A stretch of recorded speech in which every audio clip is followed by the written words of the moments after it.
Ricky Simone and Jack Shore in the UFC Bantamweight division.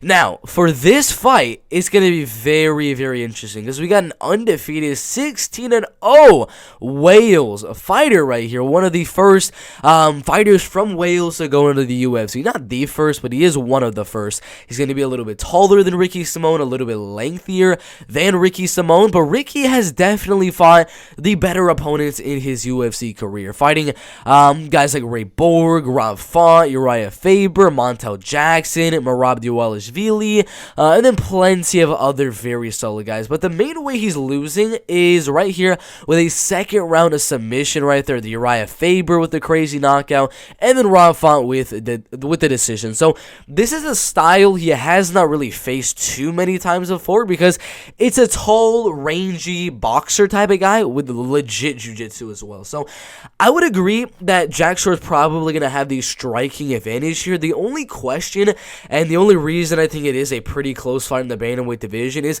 can Ricky take him down? Can Ricky go out there, take down the jiu-jitsu guy? He's also a really solid wrestler as well.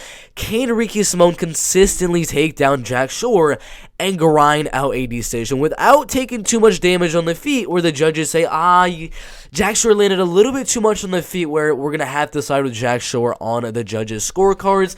That's literally it. I mean, those are the only ways I'm picking one guy over the other is if Ricky gets a takedown, all right, I'm going to go Ricky Simone to win the fight because he's got heavy top game, good ground and pound, and he's a good grinder. He can just edge out the fight on the scorecards. But if he's not able to take him down, which is very likely, given Jack Shore's tank ability, that's his nickname, but given his takedown defense in the UFC, which has been pretty solid, and the fact that, he's honestly a good wrestler himself, so it's a tough one.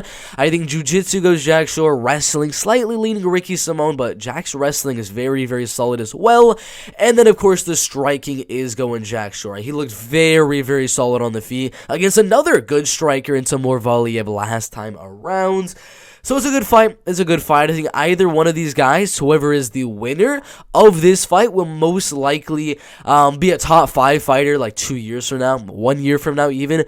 The winner will probably be in the top 5. The loser probably in the top 10. I think both of these guys will definitely rise up the rankings a little bit, but Jack is a very good prospect. When I first saw the fight, I was leaning a little bit towards Ricky Simone, but watching the film with Jack Shore, his wrestling is also super legit. So I think he's going to defend the takedowns of Ricky Simone here. I think Ricky's going to be trying to pressure, but he's going to walk into a lot of shots on the feet.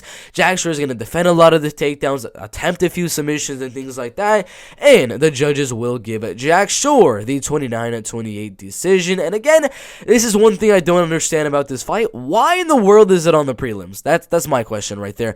There are 4 fights on the main card right there, and you're gonna put Ricky Simone, Jack Shore on the prelims? Makes no sense. Jinglian Lee Muslim Salikov is also there on the prelims. Makes 0 sense. Put that fight on the main card. 2 legit prospects in the bantamweight division. I got Jack Shore by a unanimous decision.